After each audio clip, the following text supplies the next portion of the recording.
Hello YouTube, j'espère que vous allez bien, que vous passez une bonne semaine, que vous faites des bonnes lectures comme d'habitude. Je vous retrouve aujourd'hui pour un petit bilan slash haul du mois de février. Ben ouais, de février 2026.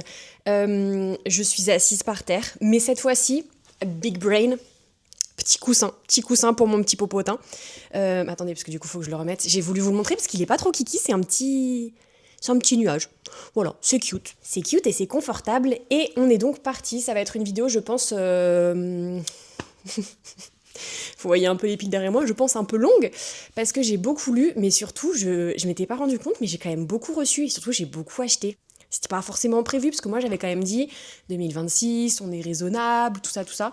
Mais l'important, c'est de continuer à essayer, tu vois. L'important, c'est pas d'échouer, non, l'important, c'est pas de tomber, c'est de continuer à se relever pour continuer à essayer. Voilà, je l'ai dit. Je continuerai à essayer. J'ai l'impression d'être un politique qui a fait des discours pour être élu et qui maintenant déçoit tout le monde, classique, hein, j'ai envie de dire, et qui du coup dit non mais je continuerai à essayer de vous rendre fiers de moi, mes chers amis lecteurs, en achetant moins de livres. En mars, en vrai... Non, j'allais dire, en vrai, en mars, il y a moyen de moyenner parce que du coup, je suis une semaine à l'étranger, une semaine à la montagne au ski, donc pas de librairie, c'est pas plus mal. Et après, par contre, quand je rentre, bah du coup, il y aura toutes les news que j'aurai loupées, qu'il faudra que je m'achète, qu'il faudra. Tu sais, on dirait qu'il y a quelqu'un qui me met un couteau sous la gorge en disant achète des livres. Mais c'est surtout qu'en fait, un des derniers week-ends de mars, il y a Kevin qui vient. Donc, petite tournée des librairies, tu connais. Non, mais je peux pas garantir sur mars non plus. Mais en tout cas, là, on n'est pas là pour parler de mars. On est là pour parler du mois de février. Donc, comme d'habitude, j'ai mes petites piles et je vous montre tout ça. On va commencer par les livres que j'ai lus ce mois-ci, mais que j'avais reçus avant, achetés avant. Enfin bref, dont je vous avais normalement déjà un peu parlé. Ah bah non, le premier, pas du tout. Le premier, je vous en avais pas parlé, mais en fait, je le mets là-dedans parce que j'ai pas encore reçu mon exemplaire. C'est un livre que je vais recevoir normalement, mais je pense que Malédiction de la Poste, tu connais.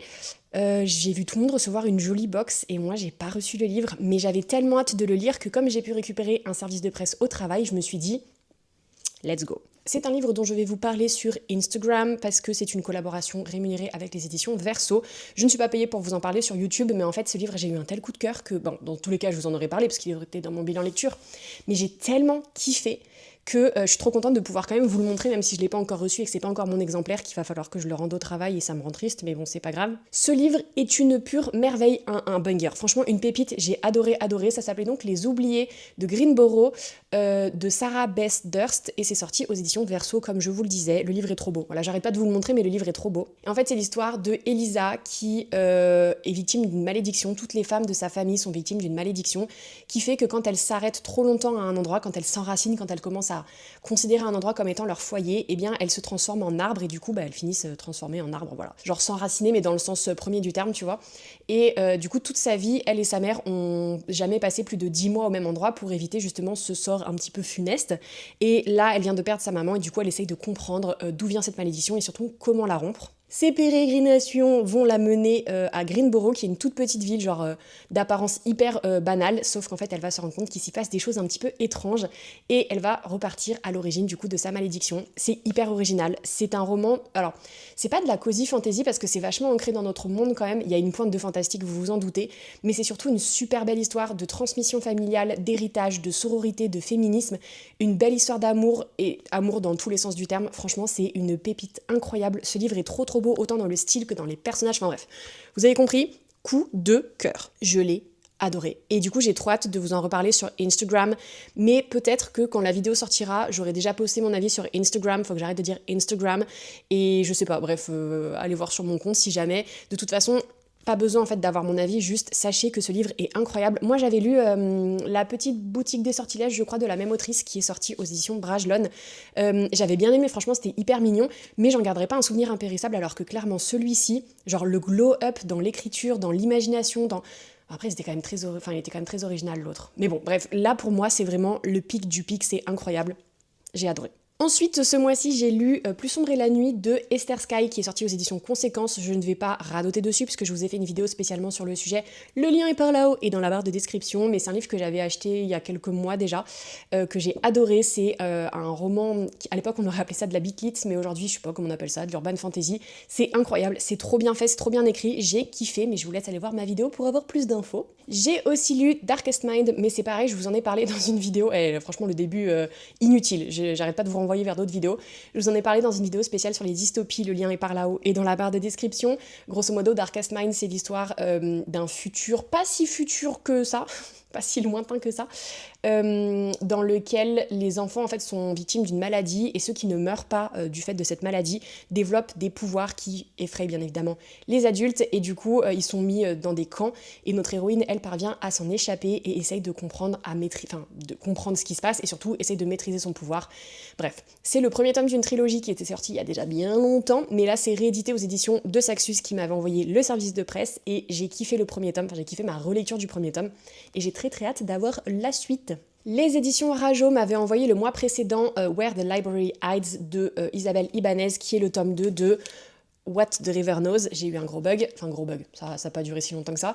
C'est un livre qui est absolument magnifique. Là c'est le tome 2, donc je vais pas vous faire un résumé du tome 2, mais juste le tome 1 était déjà incroyable. Je crois que je vous ai fait une vidéo dessus, le lien est par là-haut et dans la barre de description.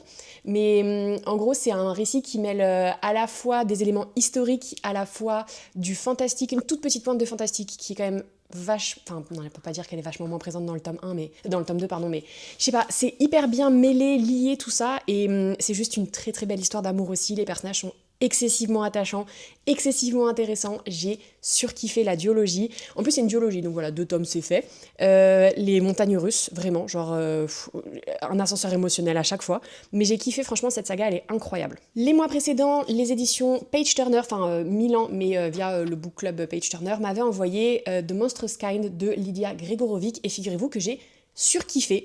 J'ai hésité à vous faire une vidéo spécialement sur ce sujet d'ailleurs parce que je trouve que c'est un roman de fantasy young adult qui est incroyable et qui pourrait plaire à beaucoup de gens, mais j'ai pas eu le temps, voilà, donc peut-être un jour, mais en attendant je vous en parle dans ce bilan lecture. On est en fait en Angleterre dans les années 1800 et quelques, genre un peu ambiance Bridgerton, tu vois, parce que notre héroïne qui s'appelle Merrick, elle est à Londres pour faire ses débuts dans la société, trouver un mari, donc il y a les balles, les machins et tout, enfin bref, sauf que le petit twist, c'est que depuis très longtemps déjà, il y a une sorte de brume qui s'est répandue sur l'Angleterre.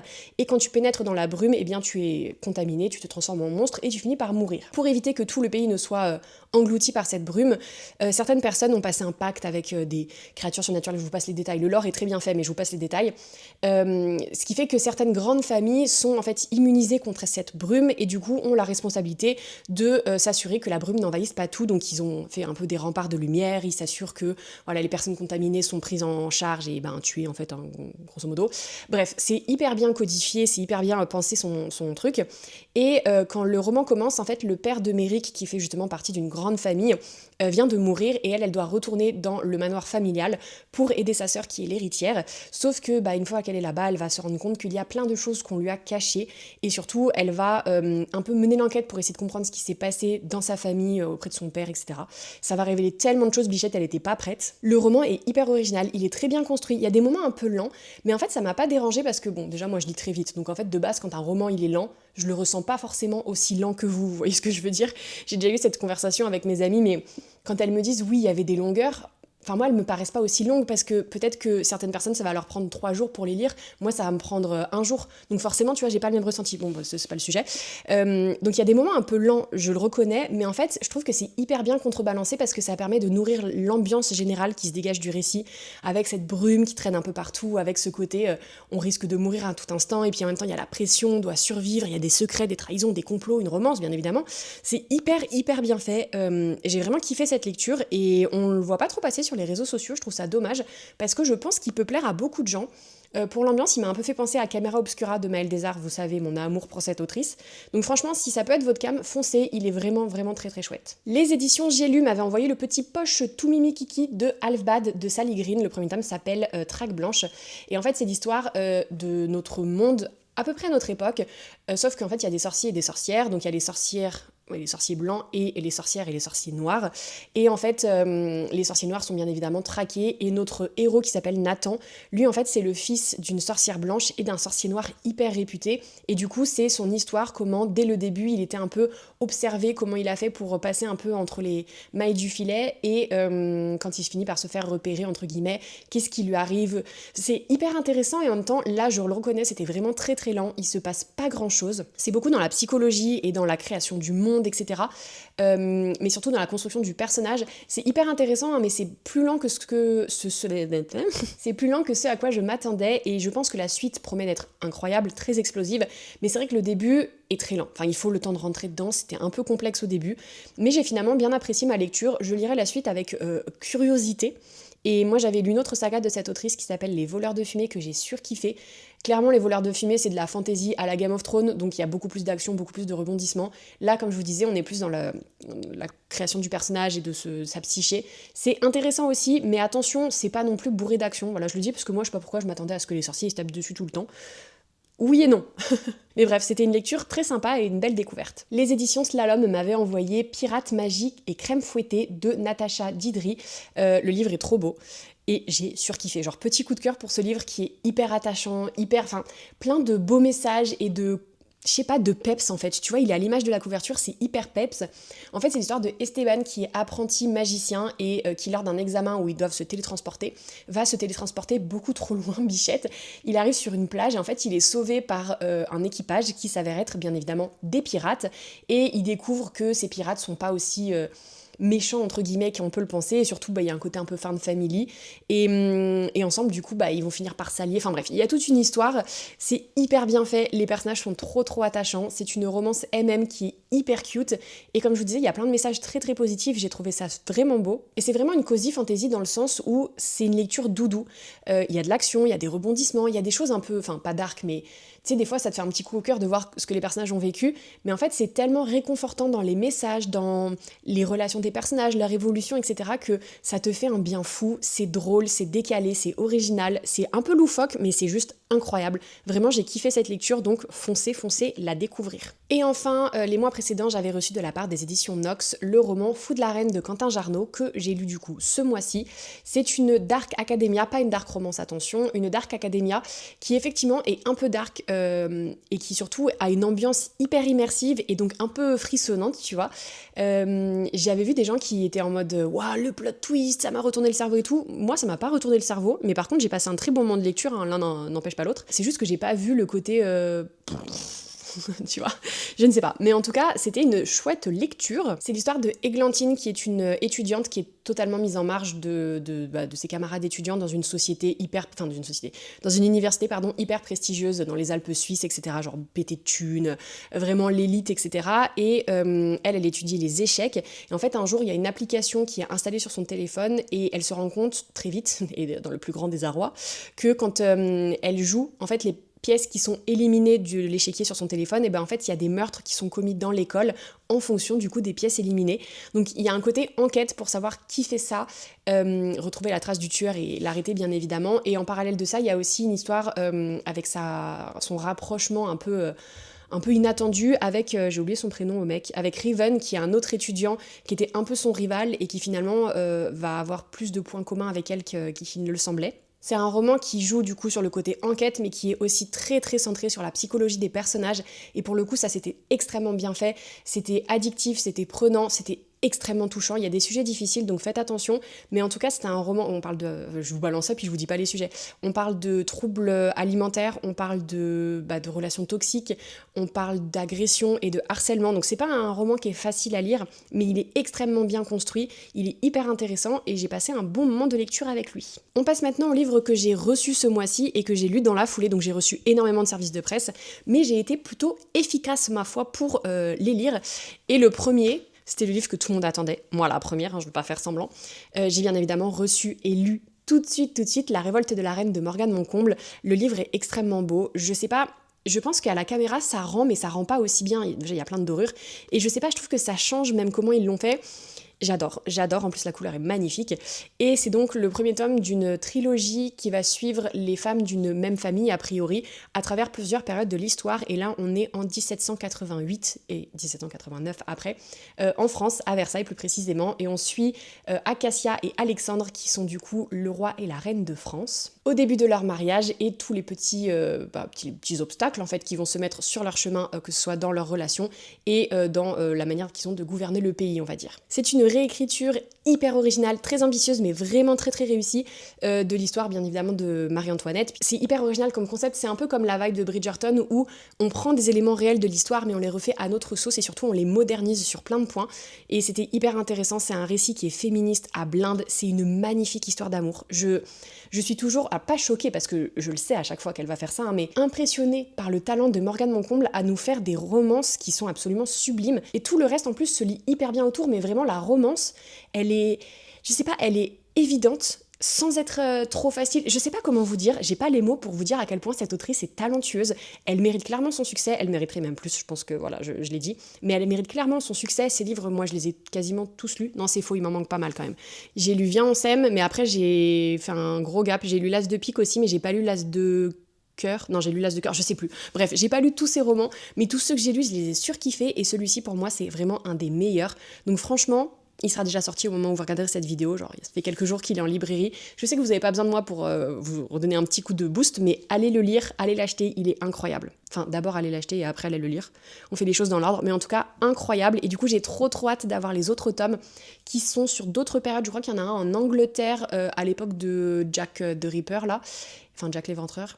Et il y en a un autre qui se passe aux États-Unis dans les années 1920, je crois. Il me semble que c'est ça, mais en tout cas, trop hâte d'avoir les tomes compagnons et d'en apprendre plus sur cette lignée de femmes et de continuer à soutenir et à lire Morgane. Les éditions PKJ m'ont envoyé Oxford Blood, qui sera aussi tout juste sorti en librairie quand vous regarderez cette vidéo. C'est un roman de Rachel Davis Featherstone et je l'ai kiffé. Lui aussi, je l'ai lu en collaboration rémunérée pour faire un post sur Instagram. Et en fait, c'est un livre que j'avais déjà lu il y a un moment en anglais, puisque ça m'arrive, je crois que je vous l'avais déjà dit, ça m'arrive de lire des romans en mode comité de lecture en anglais pour savoir si du coup les éditeurs veulent les traduire, etc. Donc je donne mon avis. Et lui, j'avais vraiment kiffé à l'époque et du coup, je l'ai relu et j'ai re-kiffé. C'est l'histoire de Eva qui rêve d'aller étudier à Oxford et qui débarque du coup dans une sorte de semaine d'intégration où en fait elle va passer des entretiens pour savoir si oui ou non elle sera prise plus tard à Oxford, enfin dans un collège précis d'Oxford. Et c'était son rêve, donc elle arrive avec son petit ami qui s'appelle George. C'était vraiment son rêve, elle est trop heureuse, elle est pleine d'entrain, pleine d'enthousiasme et en fait George est retrouvé assassiné. Donc coup dur, vraiment coup dur là, et elle ne croit pas à toutes les théories qui sont balancées, elle va mener l'enquête et en fait ça va révéler tellement de choses sur à la fois elle, à la fois George bien évidemment, et sur toute l'histoire du collège, les manipulations, les secrets, les sociétés secrètes, les héritages, les trahisons, enfin tout vraiment, et c'est extrêmement bien mené, et là aussi ce que j'ai kiffé c'est l'ambiance. En ce moment c'est vraiment les ambiances qui me happent parce que bien écrire, alors je dirais pas que c'est donné à tout le monde, mais bien écrire, ok, les personnages intéressants, attachants, ok, ça me va, bien évidemment que c'est ce que je recherche, mais une ambiance c'est vraiment difficile à construire, et là je trouve que dans la plupart des romans que j'ai lus, c'est super bien fait, donc ça me ferait vraiment trop plaisir. Et là du coup l'ambiance de collège à Oxford, avec le côté un peu Dark Academia aussi qui est extrêmement bien fait, j'ai kiffé. C'est un one shot en plus, un petit policier thriller young adulte, on adore. Les éditions Hugo m'ont envoyé The Graham Effect en version poche, donc c'est la nouvelle saga, enfin c'est la nouvelle saga, oui si c'est une nouvelle saga de Elle Kennedy, ça se passe toujours à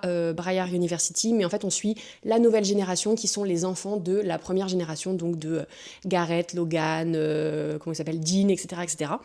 Je l'avais déjà lu du coup, je l'ai pas relu ce mois-ci mais je l'avais déjà lu et j'avais kiffé, mais j'avais tellement kiffé que genre à un moment, le prota de ce livre qui s'appelle Luc, je me suis dit est-ce qu'il détrônerait pas mon petit Garrett ? Peut-être pas, mais pas loin.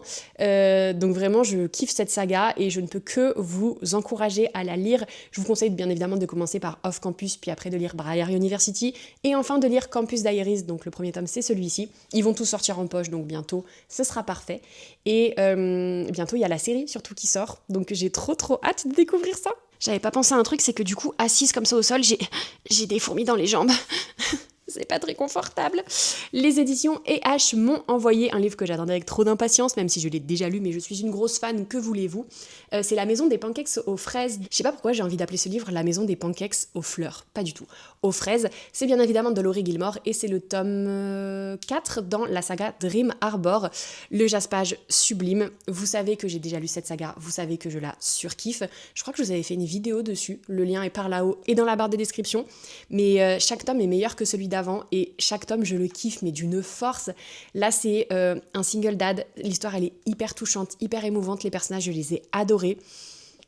J'adore cette saga. Ensuite, j'ai reçu un petit colis spécial de la part des éditions Hachette avec 3 romances en fait ados, un peu dans l'univers du sport, etc. Et je les ai lus les 3 à la suite. J'ai kiffé ma vie. J'ai lu Rêve de glace de Jennifer Jacopelli, qui est un livre qui vient d'être adapté en série, en film, je sais plus, sur Netflix. Et c'est l'histoire de Adriana qui a une famille qui est spécialisée dans le patinage artistique sous toutes ses formes, enfin patinage. Attends, il y a quoi déjà ? Danse sur glace, enfin bref, plein de choses comme ça. Et ils ont du coup une patinoire, ils ont une certaine notoriété, tu vois, dans le domaine. Sauf que là, ils sont complètement fauchés. Et elle va participer au championnat. Et en gros, elle fait semblant de sortir avec son partenaire parce qu'il y a une alchimie entre eux. Et surtout, on leur dit, bah ça pourrait attirer les sponsors, l'attention et tout. Et du coup, tu pourrais te faire de la thune et sauver ta famille. Donc elle accepte. Sauf que à peu près au même moment, et parce qu'il participe au championnat, il y a son ancien partenaire qui refait surface, dont voilà, elle avait un petit crush sur lui, il avait un petit crush sur elle. Ça s'est pas forcément très bien terminé et là bah ça va relancer plein de tensions en fait.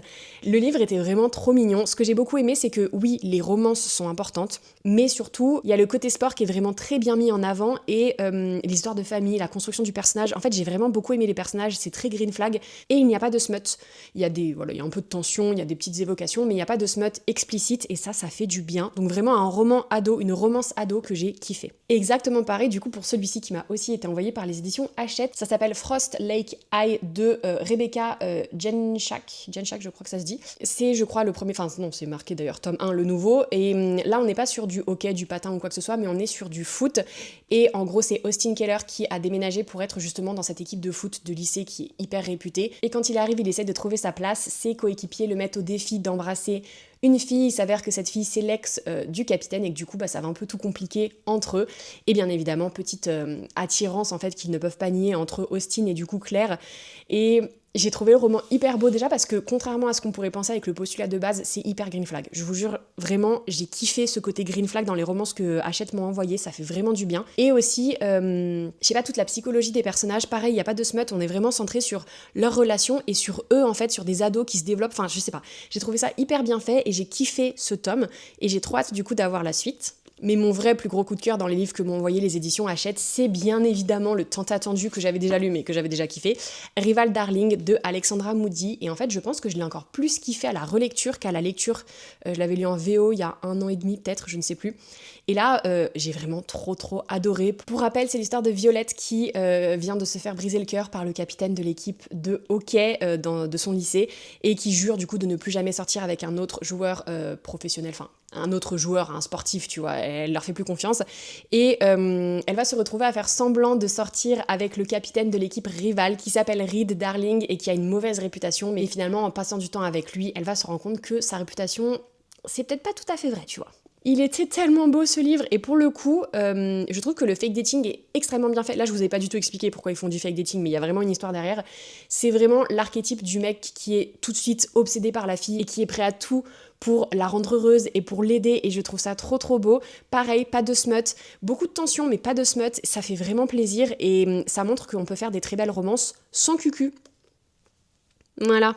Les éditions Lemon m'ont envoyé le roman qui s'appelle The Last Anchor de Elodie Colliard, qui est un roman vraiment très beau, que j'ai lu dans la foulée. Alors là, on rompt avec la tradition, il y en avait 3, hein, mais là il y a du smut. Là il y a du smut à gogo les gars, et il y a énormément de tension et de sensualité, on va dire, dans la relation entre les personnages. C'est un roman que j'ai kiffé. C'est l'histoire de Avery qui est photographe et qui a un peu de mal à faire décoller sa carrière et qui va retomber sur son ex-meilleur ami. Il s'appelle Josh, et ils se sont pas forcément quittés en très bons termes, mais il va lui proposer d'être photographe pour le mariage de sa sœur, et du coup ils vont forcément passer un peu de temps ensemble. Et on va se rendre compte que leur histoire n'est peut-être pas terminée. Voilà, c'est un classique Friends to Lover et Second Chance, mais j'ai kiffé, il est extrêmement beau, il est extrêmement touchant, il est très bien écrit et il y a plein de sujets importants qui sont abordés, donc franchement, je ne peux que vous le conseiller. Les éditions Hugo m'ont envoyé Sur la même longueur d'onde de Flora Harmony, qui est un roman que j'ai kiffé aussi, qui m'a beaucoup rappelé First Time Caller de Becca Borisson. Vous connaissez mon amour.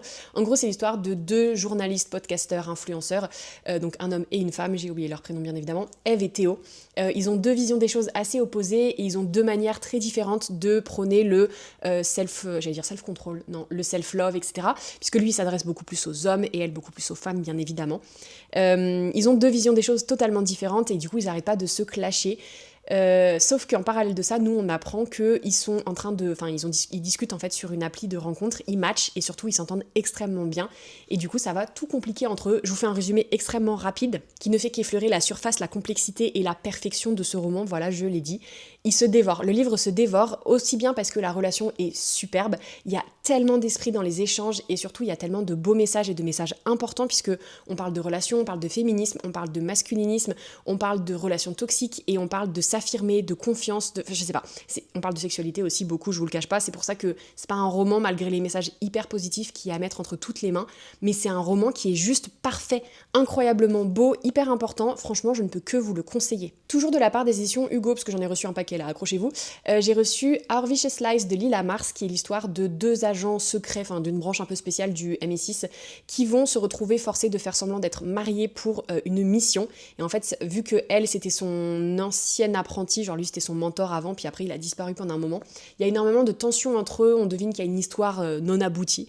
Et voilà, là le fait de devoir passer du temps ensemble, à prétendre d'être mariés, ça va révéler plein de choses.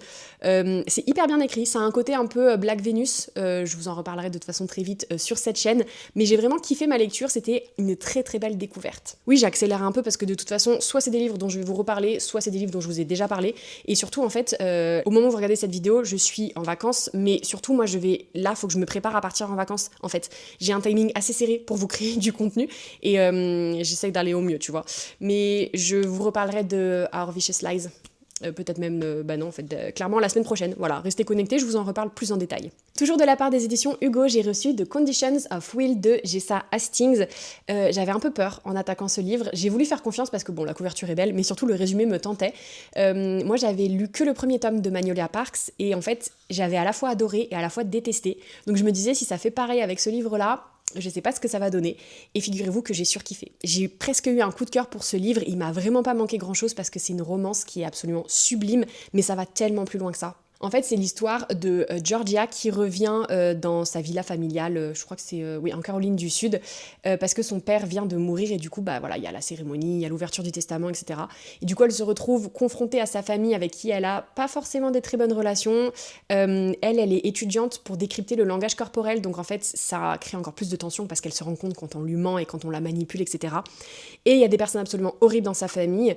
Et en fait, elle va retrouver son frère avec qui elle s'entend extrêmement bien, mais qu'elle n'avait pas vu depuis longtemps. Et surtout, elle va faire la connaissance du parrain de son frère, parce que son frère a eu des gros problèmes d'alcoolisme et de consommation de substances illicites. Et du coup, là, il se fait aider et son parrain l'accompagne. Et en fait, son parrain s'appelle... Putain, j'ai oublié son nom alors qu'il était incroyable, le mec. Sam. Son parrain s'appelle Sam et il va y avoir tout de suite une grosse attirance entre Sam et Georgia, alors que le frère de Georgia, pour qui elle est prête à sacrifier sa vie, semble aussi être un peu attiré par Sam. Enfin bref, un triangle amoureux des plus complexes.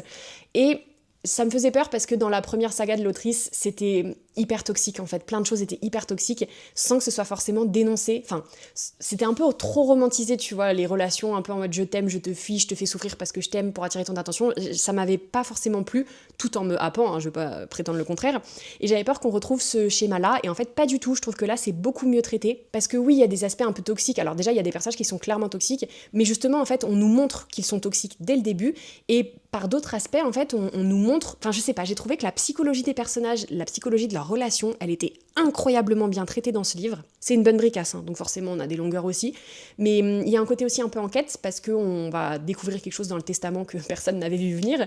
Le roman est vraiment très très beau, alors un peu cliché bien évidemment, un peu prévisible sur certains points, un peu facile sur d'autres, ok, mais dans l'ensemble vraiment j'ai kiffé ma lecture, j'ai vraiment les personnages, leurs relations, les messages... ça réussissait à être green flag tout en nous montrant les plus gros red flags du monde, mais en nous montrant que c'était des red flags. Non, vraiment, j'ai kiffé. Toujours de la part des éditions Hugo, j'ai reçu et donc lu Ces silences que l'on regrette, qui est un tome compagnon de Ces mots que nous taisons. Ça se passe dans le même hôpital, et là on suit du coup des personnages qui avaient été introduits dans le premier tome, qui ont tous les deux vécu des choses absolument horribles et qui essayent de se reconstruire. Et la question c'est de savoir si leur relation va les aider à se reconstruire ou si elle va les enfoncer encore plus. Attention aux sujets difficiles qui sont abordés, mais c'est très très bien écrit, c'est extrêmement touchant. Et je pense que ceux qui aiment Grey's Anatomy, vous serez servis. J'ai terminé la saga Losers Fraternity qui m'a été envoyée par les éditions Hugo toujours. Là c'est le tome 3 et donc le dernier, et je l'ai kiffé. J'ai mis du temps à le lire parce que, je sais pas, j'avais un peu peur de quitter les personnages, un peu peur de quitter les losers, l'ambiance, etc. Et en fait je regrette pas d'avoir pris mon temps parce que je l'ai savouré, il est vraiment incroyable. J'avais surkiffé le tome 1 et je pense que celui-ci se place à peu près à la même hauteur dans mon podium. On suit du coup Jordi et Cassiopée qui sont des personnages qu'on voit depuis le premier tome, qui ont une histoire, en fait c'était des amis d'enfance qui se sont perdus de vue, puis là ils se sont retrouvés, mais c'est compliqué parce qu'elle a un copain qui la traite super mal d'ailleurs, et puis lui, il sait pas trop comment il doit se positionner par rapport à tout ça. Bref, le roman est incroyable, les personnages sont hyper attachants, j'ai kiffé, c'est bourré de beaux messages aussi, et pareil, c'est un peu facile parfois dans certaines choses, mais j'ai adoré aussi l'ambiance, hein, voilà, vous avez compris, moi mon truc en ce moment c'est l'ambiance, et là c'est tellement positif, tellement réconfortant, tellement doudou, qu'on ne peut pas rester de marbre face à cette lecture.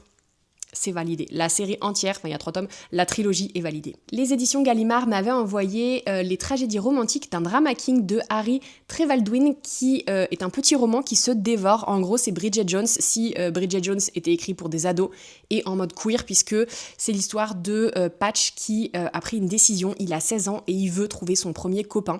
Et en fait, quand il débarque à son atelier théâtre, parce que bien évidemment c'est un drama king, eh bien il y a 2 nouveaux et son cœur balance entre les deux, et ça va donner lieu à tellement de rebondissements et de choses what the fuck, c'est juste incroyable, mais c'est surtout une très belle histoire sur l'adolescence, sur l'amitié et sur l'amour, et c'est bourré d'humour, justement, j'ai adoré, mais vraiment, c'était très très drôle, je recommande. On change totalement de genre, puisque les éditions J.C. Lattès m'ont envoyé un livre qui s'appelle Le Mécontentement de Béatrice Serrano.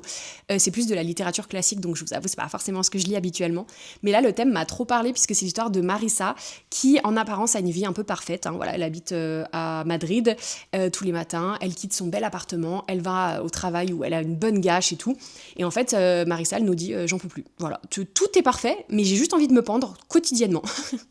Donc bien évidemment on parle de burn-out, on parle de dépression, on parle de ce, même sans aller aussi loin, parce qu'elle va très loin quand même dans ses raisonnements, mais sans aller aussi loin, en fait je pense que c'est un livre qui peut parler à toutes les personnes qui savent qu'elles ont tout ce qu'il faut en fait pour être heureux, mais qui n'arrivent pas à être heureux malgré tout.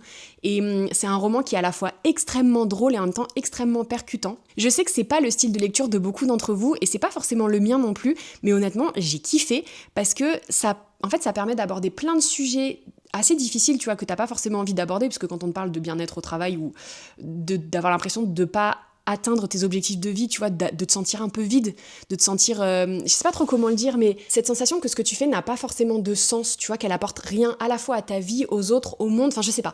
Je pense que c'est un peu le sentiment que tu peux avoir quand tu fais une petite crise de la trentaine ou de la quarantaine ou que sais-je.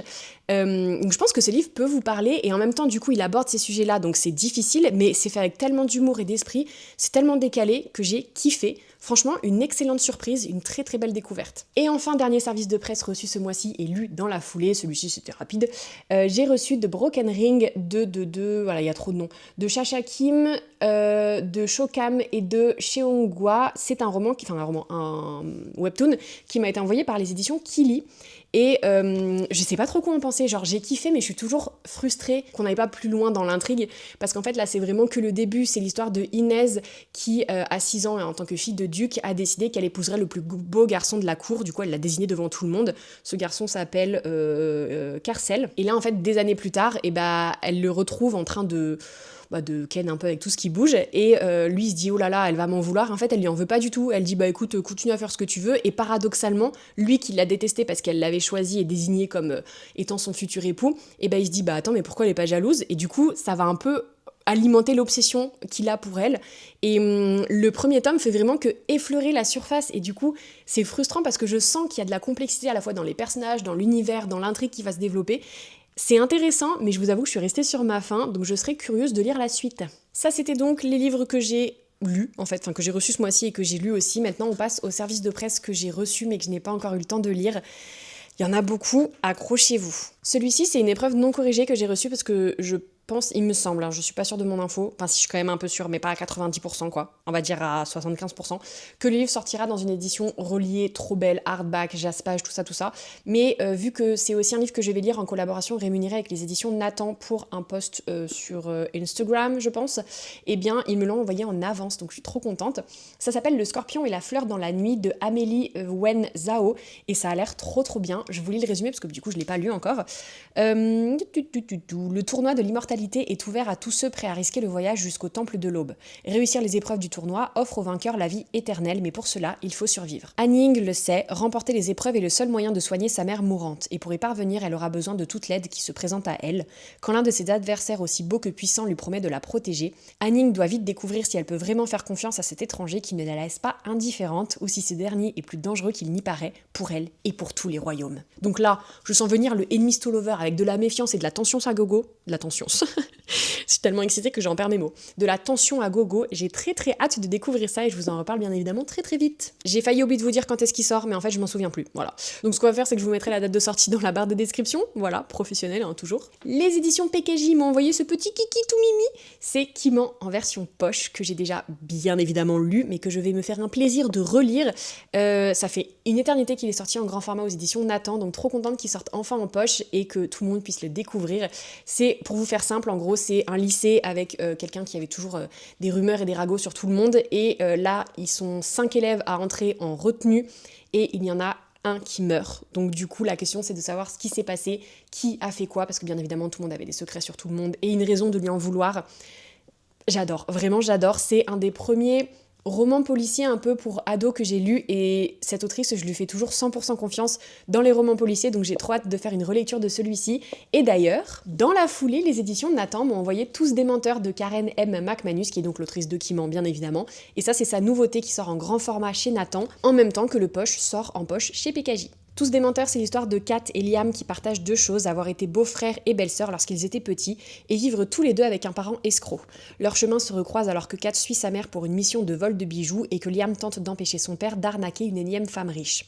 Le théâtre de cette rencontre, c'est une fête de famille sur la propriété ultra sécurisée et luxueuse des Sutherland. Kat et Liam pensaient pouvoir mener à bien leur mission respective, mais parmi les invités se cache un meurtrier. Ils doivent trouver le coupable avant qu'il ne fasse trop de victimes et dévoilent leurs secrets. C'est vraiment une de mes prochaines lectures, j'ai extrêmement hâte de le lire parce que je pense qu'on va retrouver le côté hyper additif qu'il y a toujours dans les romans de cette autrice, mais ça change un peu de ce qu'il y a habituellement, de ce qu'elle fait habituellement, pardon. Donc vraiment, j'ai trop hâte de découvrir ça. Et si jamais, je balance ça comme ça, hein, je vous conseille de me suivre sur Instagram parce que si jamais ces livres vous intéressent, il est possible que vous puissiez bientôt les gagner dans une chasse aux livres, par exemple. Si vous êtes dans la région de Lyon, je vous conseille de rester vigilant, de rester connecté. J'ai pas encore toutes les infos à vous partager, mais oui, je vais organiser une chasse aux livres à Lyon pour gagner ces livres. Donc il y aura plein d'exemplaires à remporter. Je vous en reparle très vite. Alors pas forcément sur YouTube, parce que je pense que ça va être compliqué, mais en tout cas, je vous en reparle sur Instagram. Je vous conseille vraiment d'aller me suivre ou au moins de temps en temps jeter un petit coup d'œil, parce qu'il y aura toutes les infos, notamment la date, le lieu et combien de livres seront à gagner. Donc trop hâte de les lire et de vous organiser cette petite chasse aux livres. Les éditions de Saxus m'ont envoyé Le Chant des légendes perdues de M.H. Ayind. C'est un très beau roman qui fait très fantaisie adulte. Alors je m'entends, je lis de la fantaisie adulte, je suis une adulte, mais là j'ai peur que ce soit de la fantaisie un peu trop poussée pour moi, donc on verra. Mais le résumé m'avait bien tenté, c'est l'histoire des 9 terres qui sont en guerre. Depuis des siècles, les Grissants, des créatures meurtrières, les attaquent sans relâche, semant la destruction sur leur passage. Les seuls à pouvoir empêcher le continent de plonger dans la destruction sont les invocateurs, des 100 nobles capables d'appeler l'ancêtre de leur clan sur le champ de bataille. Mais alors que le vaisseau d'une expédition disparue s'échoue sur les terres d'Adatali, qu'une jeune femme vivant dans les bas-fonds de la capitale parvient à lier un esprit, et que le fils déchu d'une grande seigneur de guerre provoque une incarnation unique de Mizito, les 9 terres n'ont jamais couru un plus grand danger. Car les ancêtres ne sont pas les seuls esprits à pouvoir être invoqués, et les Grissants ne sont pas les seuls monstres à hanter l'obscurité. Clairement, je pense que c'est dense. Je pense que c'est un univers de fantasy qui est très bien construit, mais il faut être dans le mood pour... J'ai hâte de le lire, je vous en reparle quand c'est fait, mais pour le moment, je suis pas prête, tu vois. Il faut que je me prépare psychologiquement. Celui-là, par contre, il va pas tarder à passer à la casserole. Je ne sais plus quand est-ce qu'il sort. Le 11 mars, je crois. C'est Dance of Lies de Britney Arena, c'est sorti, enfin ça sort aux éditions Brajlon. Le livre est absolument sublime. Vraiment, très très beau. Vraiment, waouh. Comme ça sort aux éditions Brajlon, c'est évident, c'est une romantaisie adulte. Ça a l'air vraiment trop bien. C'est Soria, encore une fois, qui m'avait donné envie de le découvrir. Je vous mettrai le lien dans la barre de description vers le compte Instagram de Soria, parce que ce soit romance ou romantaisie ou fantasy ou quoi que ce soit, elle a toujours d'excellents conseils. Allez la suivre, allez regarder ce qu'elle lit et lisez pareil, parce que moi c'est mon modèle. Et en plus, son compte Instagram est trop beau. Et en plus, elle, c'est une personne incroyable. Bref. Donc, elle avait lu ce livre, elle avait trop kiffé en VO, et là, je suis trop contente qu'il sorte en VF. Le résumé, c'est que Vassalie Moran était danseuse à la cour du roi Ilian jusqu'à ce qu'il l'accuse d'un crime qu'elle n'a pas commis. Après 2 ans de souffrance au fond d'un cachot, elle est soudain convoquée devant son souverain. Celui-ci lui propose un marché si elle devient son espionne à l'Assemblée des Couronnes, un monde à part fait de verre fumé et d'apparence trompeuse. Il lui accordera ensuite sa liberté. Mais les missions d'Ilian se font de plus en plus cruelles et dangereuses et Vassalie découvre que le monstre qu'elle sert est allié à un être plus maléfique encore. Vassalie se rapproche alors du plus grand adversaire d'Ilian, son frère Anton, le roi du Méridrane occidental, qu'on dit aussi débauché que séduisant. Mais alors que la rivalité entre les deux frères atteint son paroxysme, le passé secret de Vassalie ressurgit au grand jour. Si elle veut survivre, elle va devoir décider à qui faire confiance, pour qui se battre, et ce qu'elle est prête à sacrifier. Pom, pom, pom, pom, j'ai trop hâte, vraiment j'ai trop hâte. J'espère avoir le temps de le lire avant mes vacances. Si c'est pas le cas, je le lirai à mon retour de vacances, mais en tout cas trop hâte de découvrir ça et je vous en reparle très vite. Et un grand merci aux éditions Brajlon, c'est mon premier service de presse des éditions Brajlon. Alors je sais ce que vous vous dites, oui Marie, tu reçois tellement de services de presse, et c'est vrai, je suis extrêmement privilégiée, mais du coup ça me fait toujours un petit quelque chose de recevoir un service de presse. Je suis toujours extrêmement reconnaissante envers les maisons d'édition qui me font confiance, envers vous qui rendez tout ça possible, donc là vraiment, merci à tout le monde. Les éditions Addictive et les Emma Green m'ont envoyé leur dernier roman qui s'appelle Si les étoiles se taisent. J'ai prévu de le lire pendant mes vacances et j'ai trop hâte. C'est l'histoire de Astrid qui a tout juste 24 ans débarque de Paris pour disperser les cendres de son mari sur sa terre natale, la mystérieuse île de Skye. En exaucant la dernière volonté de James, la Française va découvrir un monde qu'elle ne soupçonnait pas, un petit village écossais battu par les vents où tout le monde se connaît, s'épie, s'accuse. Les disparitions qui inquiètent, des silences qui durent, des rumeurs qui grondent et cet homme taciturne qu'elle a désormais pour voisin. On dit qu'Otis Mackay a tué sa femme, on dit qu'il n'a plus un seul ami, on dit qu'il faut l'éviter. Mais Astrid a-t-elle déjà écouté ce qu'on lui disait ? Pour mener son enquête, elle va se rapprocher de celui qu'elle croit capable du pire, aussi sombre et insaisissable que le papillon noir qu'il s'est tatoué sur le cœur. Au milieu des falaises perchées dans la brume, elle va devoir déterrer des vérités qui font mal et regarder toutes ses certitudes s'envoler. Et si c'était elle, le papillon de nuit destiné à mourir avant le petit matin. Écoutez, je suis là pour ça, moi, les Emma Green, je leur fais confiance. Je vais le lire quand je serai en Islande. Alors je sais que c'est pas l'île de Skye, mais je pense qu'il y aura une ambiance, donc je vous en reparle très vite aussi. Les éditions Chatterley m'ont envoyé The South Wind de Alexandria Warwick, qui est un tome 3, je crois, d'une romantaisie. On m'a dit, ils m'ont promis, donc moi je vais leur faire confiance, que je pouvais lire le tome 3 sans avoir lu les 2 premiers, qui s'appellent The North Wind, The West Wind, je crois. Enfin, je sais plus, en tout cas, c'est une histoire de vent et des 4 points cardinaux.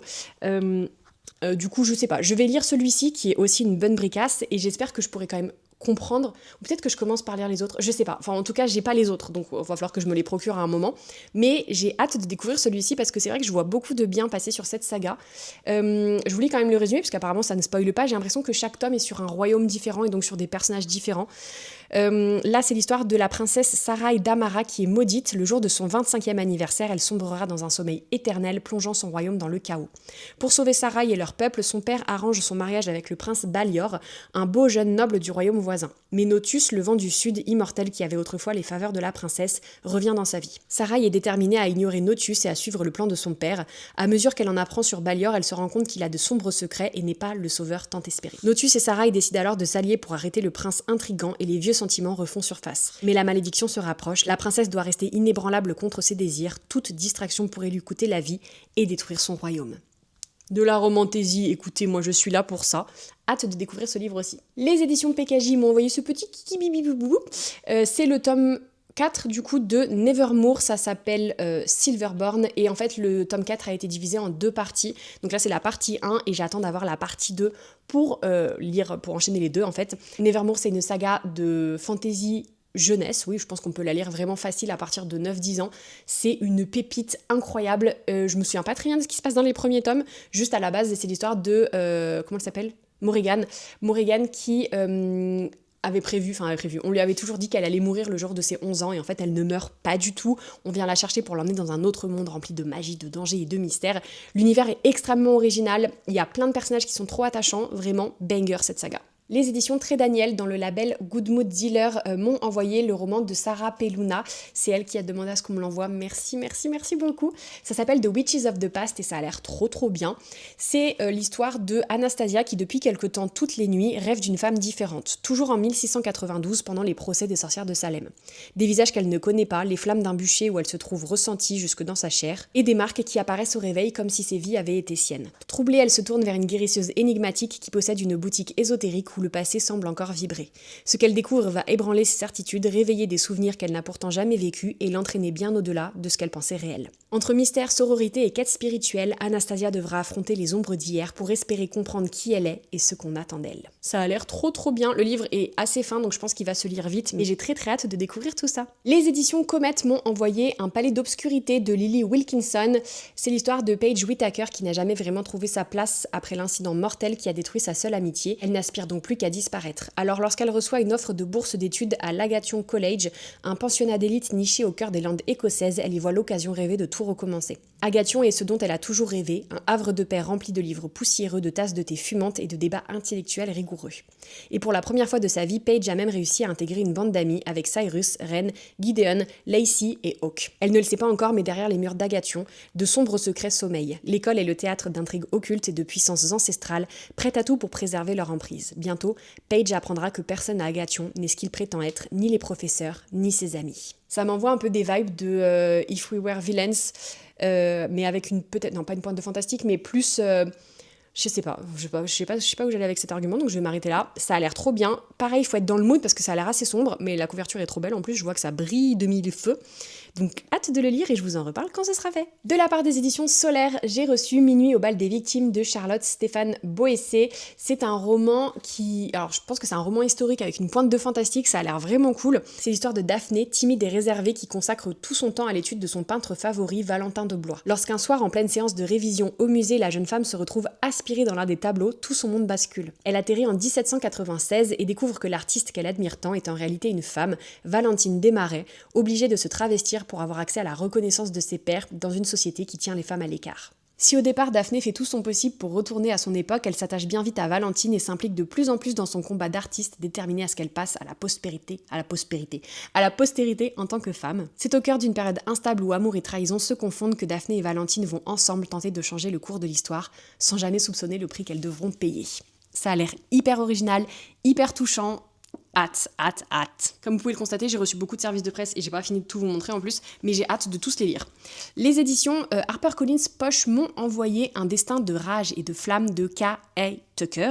C'est un livre qui me faisait déjà de l'œil quand il est sorti en grand format, mais là je me suis dit, bon vas-y, version poche, c'est parti. C'est de la romantaisie, comme vous vous en doutez avec son titre très classique en romantaisie.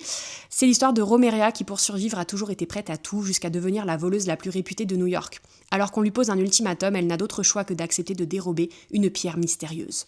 Mais elle n'aurait jamais imaginé qu'en débutant cette mission, elle serait propulsée dans un autre monde et réincarnée en la princesse destinée à épouser le futur roi Xander. Cet homme la déteste de tout son être et a raison. Dans cet univers, Romeria est accusée d'avoir tué les parents de Xander et mis son règne en péril alors même qu'il devait se marier. Pourtant, quand ce dernier lui propose de l'aider à déjouer le complot qui se trame contre lui, Romeria saisit sa chance, même si cela signifie devoir prétendre qu'ils s'aiment passionnément. Un jeu dangereux pour la voleuse qui ne doit pas baisser sa garde, car que se passera-t-il si son cœur ne veut plus seulement battre pour survivre, mais pour aimer? C'est marqué #slowburn, #enemies2lovers, et moi j'ai hâte de lire ça. Ça a l'air très original, je trouve le côté elle est dans notre monde et du coup réincarnée, je sais pas, je pense qu'il y a quelque chose. Les éditions Nox m'ont envoyé une épreuve non corrigée de Silvercloak, qui est un roman de L.K. Steven et qui sort le 15 avril, donc on l'a reçu bien en avance. J'espère avoir le temps de le lire avant sa sortie officielle. Je vois beaucoup de bons retours sur ce roman sur les réseaux anglophones et j'ai très très hâte de découvrir ça. C'est l'histoire de Saffron Killoran qui a vu ses parents mourir sous ses yeux, assassinés par ceux qu'on appelle les lunes sanguinaires. Décidée à se venger, elle intègre l'Académie des Capes d'Argent, des mages détectives formés pour traquer les criminels. Lors de l'examen final, elle reçoit une prophétie. Vêtue de la cape écarlate de ses ennemis, elle embrassera puis tuera l'un d'entre eux. Peu après, sa capitaine lui confie une mission délicate, infiltrer les rangs des sanguinaires pour comprendre ce qui les motive à tuer et voler. Pour Saffron, c'est l'occasion rêvée. Et un soir, au détour d'une ruelle, elle se retrouve face à Levon Céladon, je ne sais pas, le fils de leur chef, l'homme qu'elle est destinée à embrasser, puis à tuer. Décidée à mener sa mission à bien, Saffron comprend qu'il lui faut se rapprocher de ce mage qu'elle est, mais la vérité est plus complexe qu'il n'y paraît, et quand les sentiments s'en mêlent, 3 petits points, peut-elle déroger à sa destinée ? Ça a l'air vraiment bien. Pareil, c'est une bricasse le truc. Hein. Bon, là, c'est une épreuve non corrigée. Je pense que nous aurons droit à une couverture. Je me souviens plus comment elle est la couverture. Je crois qu'ils l'ont annoncé. Très belle, hein, comme toujours. Nox, ils font toujours des dingueries. Hâte de lire ça. Ouais, non mais là je vous explique, parce que là vous allez voir ce livre, vous allez vous dire mais qu'est-ce qui se passe? Depuis quand Marie elle lit de la littérature blanche classique et de la rentrée littéraire? En fait, je ne sais pas pourquoi, le Gallimard a contacté du coup l'agence des mots. Oui, l'auteur il a laissé un service de presse dédicacé pour Marie. Du coup moi j'ai dit bah écoute, si l'auteur il m'a laissé un service de presse dédicacé, let's go. Parce qu'en plus le résumé me tente un peu. En gros c'est l'histoire d'un élève officier à Saint-Cyr en été 1914 qui a fait toute sa carrière en pensant à son grand-père pour l'honorer, etc. Et en fait il découvre que son grand-père n'était pas le héros qu'il croyait, et on va avoir une alternance de points de vue entre l'histoire de l'officier, j'ai même pas son nom, et l'histoire du grand-père pendant la Commune de Paris. Et en fait ça m'envoie un peu des vibes de... me jugez pas, ça m'envoie des vibes des Misérables, et du coup je me dis bon, ça peut me plaire. En plus c'est un roman qui est très court, donc écoutez, je lirai ça, je vous en reparle, mais j'ai pas compris parce que je ne connais pas Laurent Sexic, je vous ai même pas dit le nom du roman, ça s'appelle Le jour de guerre est arrivé. Je ne connais pas cet auteur qui est en plus un auteur hyper réputé, mais le livre est effectivement arrivé dédicacé non seulement à mon nom, mais aussi avec mon nom de famille, donc je ne comprends pas, c'est pas une erreur, il était bien pour moi le livre, mais pourquoi? Je ne sais pas, mais je suis très honorée. Sachez-le, je suis très honorée et j'ai quand même assez hâte de découvrir ça parce que je suis très curieuse. Enfin, pour finir avec les services de presse reçus ce mois-ci, j'ai reçu une box de la part des éditions Charleston et j'ai lu, contenant 2 de leurs romans qui ont gagné, je crois, le prix romanesque, ouais c'est ça. Donc le grand format, c'est un roman qui est sorti aux éditions Charleston, ça s'appelle Le souvenir de l'amandier de Marine Alata. Ça se passe en 1905 en Sicile et c'est l'histoire de la jeune Francesca enceinte qui s'apprête à embarquer pour une longue traversée. Son mari, parti tenter sa chance aux États-Unis, l'attend de l'autre côté de l'Atlantique. Près d'un siècle plus tard à Paris, c'est un autre voyage que se prépare Sylvie. Avec sa chevelure blonde et ses yeux bleus, elle ne ressemble pas à l'image qu'elle se fait d'une Sicilienne et une question l'obsède depuis toujours, qui est son père? Alors que sa mère vient de mourir emportant avec elle ce secret, Sylvie part en quête de ses origines et retrace les destins d'une lignée de femmes marquée par la guerre, l'exil et la violence des hommes. C'est ma came. J'en lis pas beaucoup des livres comme ça, mais quand ils sont bien faits, c'est ma came. Donc Charleston, je leur fais totalement confiance et j'ai hâte de lire ça. Et du coup, lui, c'est un livre qui était sorti en grand format chez Charleston, qui sort maintenant en poche chez J'ai lu. Ça s'appelle Les cerisiers fleurissent aussi la nuit de Garance Solveig. Et c'est l'histoire, cette fois-ci au Japon, en 1993. Ce matin-là, à l'hôpital de Kyoto, Yuna ne s'attendait pas à recevoir comme première patiente sa sœur Ama, qu'elle n'a pas vue depuis plus de 30 ans. Ama a besoin d'une greffe d'un parent proche en urgence, mais alors que Yuna cherche un donneur compatible, une nouvelle révélation vient tout bouleverser. Ama a été adoptée. Pour la sauver, Yuna part sur les traces de sa famille biologique dans l'ancienne Mandchourie. Dans sa quête, elle est loin de se douter qu'elle va déterrer l'un des secrets les mieux gardés de la Seconde Guerre mondiale. Ma came aussi, les romans historiques comme ça, c'est ma came. Et j'aime trop en plus quand il y a le côté notre génération, la génération, enfin je sais pas, je trouve que c'est toujours très bien fait. Hâte de découvrir ça. Et on en a donc terminé avec tous les services de presse que j'ai reçus ce mois-ci, mais que je n'ai pas encore lus. C'est pas fini les gars, parce que, je vous l'avais dit, j'ai craqué mon slip et j'ai acheté beaucoup trop de livres, donc je vous montre ça. D'abord, j'ai acheté les autres tomes dans la saga Love on Camera, je crois, de Chelsea Curto. C'est des romans en anglais auto-édités. C'est l'autrice qui a écrit DC Star série, dont je suis extrêmement fan. Et du coup, j'avais envie de lire sa première saga, qui se passe aussi dans le monde du sport, enfin, certains dans le monde du sport, et qui a un peu des liens avec la saga DC. Enfin bref, je crois que je vous en avais déjà parlé. J'ai lu le premier tome le mois dernier, qui était un tome tout rikiki, rappelez-vous. Et bah là, ceux-ci sont énormous. Et donc voilà, c'est le reste de la série. Je vais pas vous faire les résumés, c'est des romances à l'américaine en plus. Enfin là, en l'occurrence, c'est au Canada, mais vous avez compris. Juste, si vous lisez en anglais, je vous conseille vraiment cette autrice parce que ses romans sont toujours très beaux, très green flag, hyper addictifs. J'adore, mais du coup, voilà, j'ai déjà acheté ces 3 livres qui sont énormes. Ce mois-ci, j'ai reçu ma contrepartie à la campagne Ulule de Yelena. Donc, c'est pas des livres que j'ai payés ce mois-ci. Plutôt bon signe au niveau du girl math, tu vois. Si je les ai pas payés ce mois-ci, je les ai pas achetés en fait.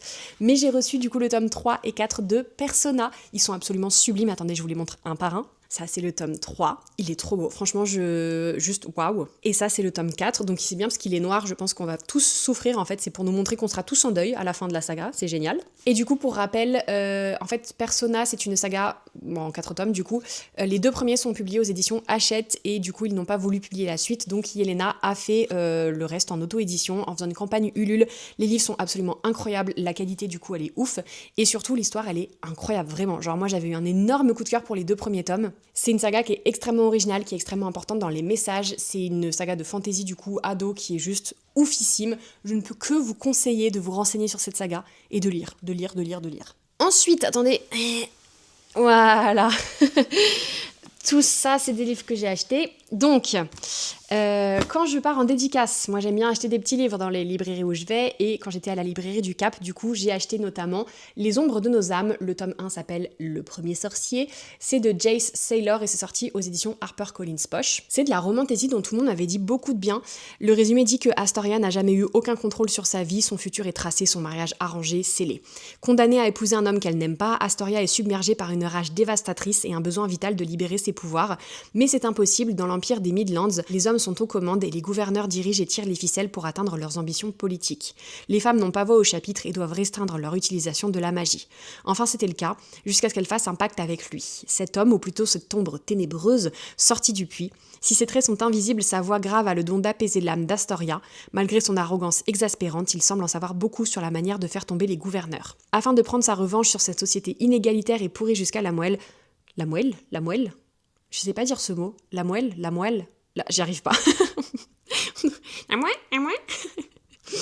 Astoria va devoir lui faire confiance, quitte à ce que cela se retourne contre elle et l'expose à des dangers bien plus mortels. C'est le premier tome d'une trilogie en grand format, j'ai vu que des bons retours, donc j'ai vraiment hâte de découvrir ça. Je me suis aussi acheté, et ça c'est totalement la faute de Kevin, je me suis acheté Red City de Marie-Lu, c'est pareil, c'est un premier tome qui est sorti aux éditions Korrigan, et en fait Kevin l'a lu, elle a trop kiffé, donc j'ai hâte de le lire aussi.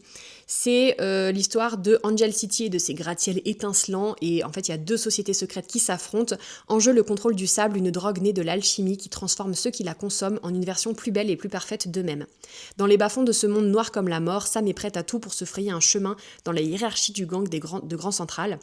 De son côté, Harry, qui a été arraché à sa famille lorsqu'il était enfant, est l'un des membres prometteurs du gang rival des Lumines. C'est marrant, Harry, je pense que c'est le mec, oui c'est le mec, ça s'écrit A-R-I, et j'ai eu un projet de roman avec un protagoniste qui s'appelle comme ça. On s'en fout, mais je vous le dis parce que c'est un prénom que j'avais encore jamais vu.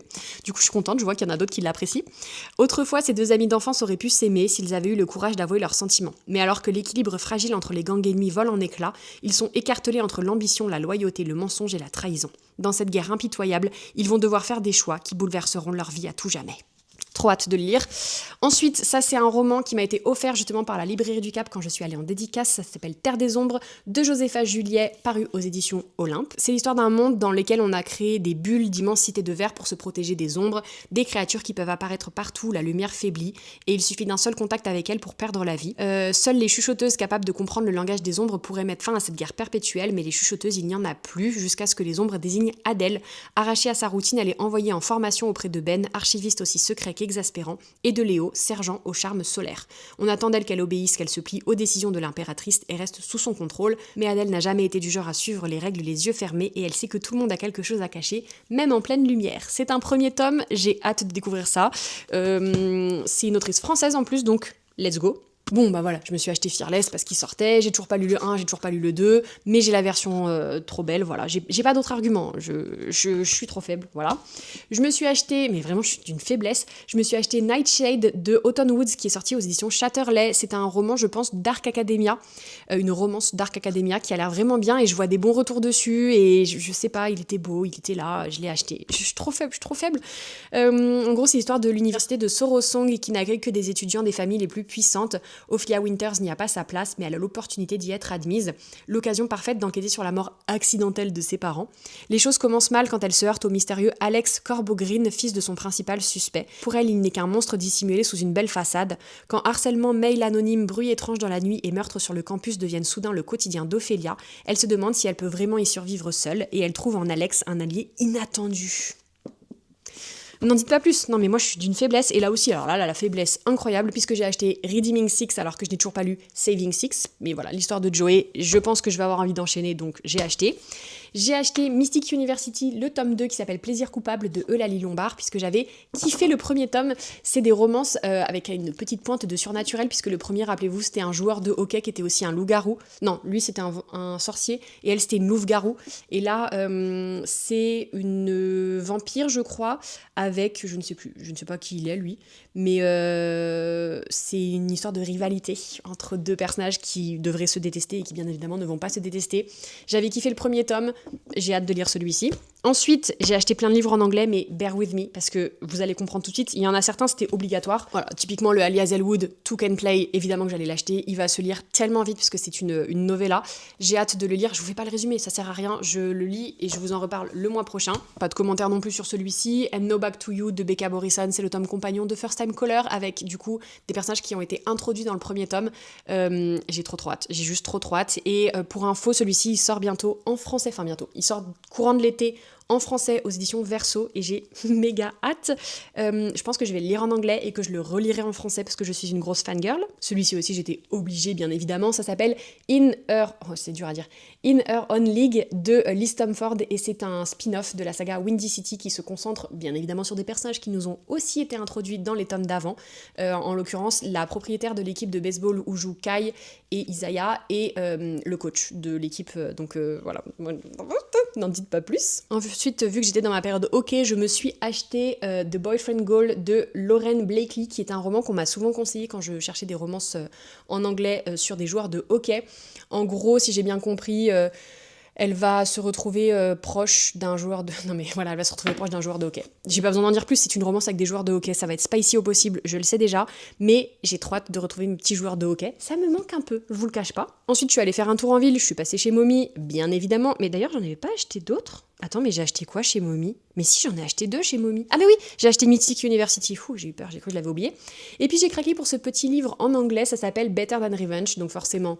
Taylor Swift, tu connais, et c'est de Casey West. C'est une histoire qui a l'air trop mimi, un peu ado, sur l'histoire de Finlay qui veut faire un podcast et qui du coup essaye, veut devenir célèbre via un podcast. Et en fait, le premier pas, c'est de s'occuper du podcast de son école, sauf que son petit copain qui est obsédé par le football va en fait lui piquer sa place et en utilisant en plus ses idées, donc elle est vraiment dégoûtée. Du coup, elle va tout faire pour essayer de prendre sa place et pour ça, elle va embaucher entre guillemets l'ennemi de son ex qui s'appelle Théo et en gros il faut qu'il la forme à apprendre des trucs sur le football pour qu'elle puisse rivaliser pour le podcast. Enfin bon, vous avez compris l'ambiance, je vais kiffer, ça va être trop mimi, ça va se lire vite aussi mais j'ai très hâte. Et ensuite je me suis acheté The Bodyguard Affair quand j'étais en dédicace à Metz et le livre est trop kiki, voilà, je sais pas, j'ai trouvé ça mignon. C'est bien évidemment ah oui c'est ça, si le pitch était original, en gros c'est une comment on appelle ça, l'assistante personnelle de la femme du premier ministre canadien qui du coup elle est hyper organisée, très classe et tout, et en fait la nuit elle est autrice de romances et il y a une de ces romances qui va totalement décoller et ça va attirer l'attention sur elle et du coup elle a besoin d'un garde du corps et voilà. Comment vous dire que le garde du corps il est pas désagréable à regarder, je pense qu'elle est pas désagréable à regarder non plus. Voilà. Et pour finir, je me suis aussi acheté pendant mes dédicaces The Boy You Always Wanted de Michelle Quack, je crois qu'on dit. Et en fait, j'ai déjà lu un roman de cette autrice qui a été traduit chez Gallimard, je crois, chez Gallimard Jeunesse. J'avais kiffé et là, c'est l'histoire de Francine qui est une adolescente modèle, on va dire, et de son grand-père qui apparemment est sur le point de mourir. Enfin, en tout cas, c'est marqué qu'il a one final wish. Et ce wish, c'est que elle lui amène un copain, en fait. Et du coup, elle va faire appel à Holly, qui est son ancien crush et surtout un ami de la famille. Et du coup, voilà, ils vont faire semblant. Donc, on sait tous comment ça va finir. J'ai trop hâte. Et voilà, j'ai l'impression que je tourne cette vidéo depuis 14 heures. Je pense qu'elle va durer beaucoup trop longtemps, mais en même temps, j'avais énormément de livres à vous montrer. N'hésitez pas, comme d'habitude, à me dire si la vidéo vous a plu, ce que vous en avez pensé, s'il y a des livres qui vous tentent, s'il y en a d'autres que vous avez lus. Bref, à papoter en commentaire comme d'habitude. Si vous êtes trop timide pour commenter quelque chose de construit, je vous laisse mettre un petit emoji avec des piles et des piles et des piles et des piles de livres, puisque... bah voilà, j'ai des piles de livres de partout autour de moi, mais n'hésitez pas à vous lâcher en commentaire. Des livres partout. C'est pas très original, mais en même temps, c'est le thème de la vidéo et de la chaîne. En tout cas, n'hésitez pas à lâcher un petit commentaire. On n'oublie pas de s'abonner, d'activer les notifications et de liker la vidéo parce que ça me fait toujours trop plaisir quand vous le faites. Je vous fais des bisous et je vous dis à très vite pour une prochaine vidéo. Bye!